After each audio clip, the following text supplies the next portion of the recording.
So, had a question from a customer wanting to machine on their buyout doors and drawer fronts, and having a look at the subassembly.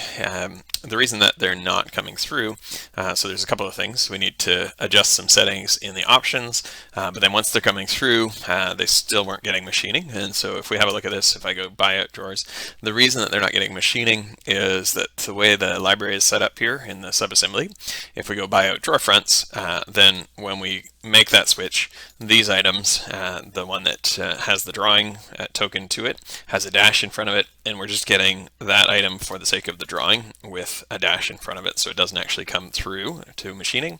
And then this item is the one that actually comes to manufacture. So that's just giving us a item for manufacture. It's giving us a cut list, but it's not actually giving any information for that part. So if we look over to the side here, there's no base point, machine point, or drawing tokens on it. And so there's a couple of ways that we could adjust that. We could go in here and copy that information so that it draws down.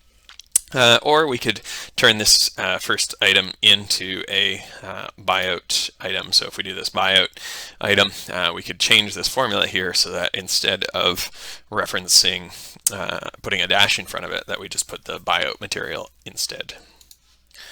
So to do that quickly here, we can just use find and replace. And so I just copied and pasted the formula that was there, and I'm going to change it so that instead of putting this dash in front of here, we're going to use that buyout drawer fronts slab.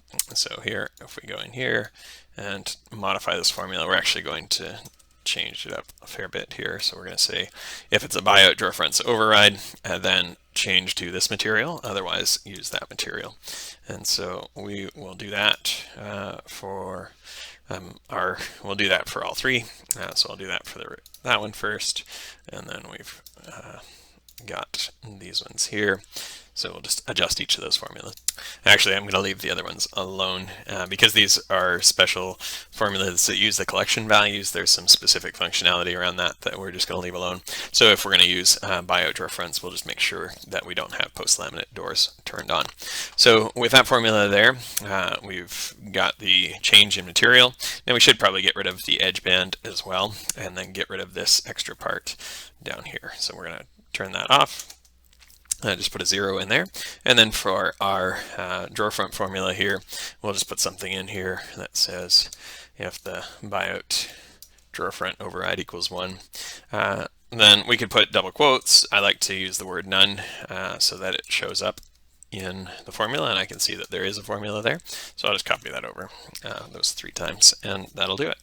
So the other thing we want to make sure is that we have our buyouts actually processing to the processing station. So we're going to go to options here, and on the processing, there's an option here for show buyout materials. So we'll make sure that is checked in order to have those items come through. So now in order to make that work for both my doors and drawer fronts, I would have to update my door subassemblies as well. For this, I just want to show you the kind of difference that makes. And so here, I'm going to leave the door as it is so that it came through the way that the library was set up previously, with that item coming through on a second line, and then this one coming through where it is.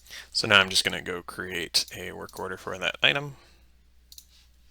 So now in my processing station, because I've got the buyout turned on, you can see my 2 buyout items have come through here. Now both of those had machining, so I'm just going to assign them to a single point, point-to-point machine. So I'll assign the processing stations to those parts. So to the default point-to-point, assign those parts and process. So now just opening up the files in Discriminator, just to have a quick view of them. You can see there's my machining that's come through for the drawer front, and we can see right from the text there, just the base, that there is not any machining coming through on my door because I didn't make that change in the door subassembly. So if I go ahead and make that change in my doors and my drawer fronts, then I'll be able to process these through the processing center and generate G-code for those items.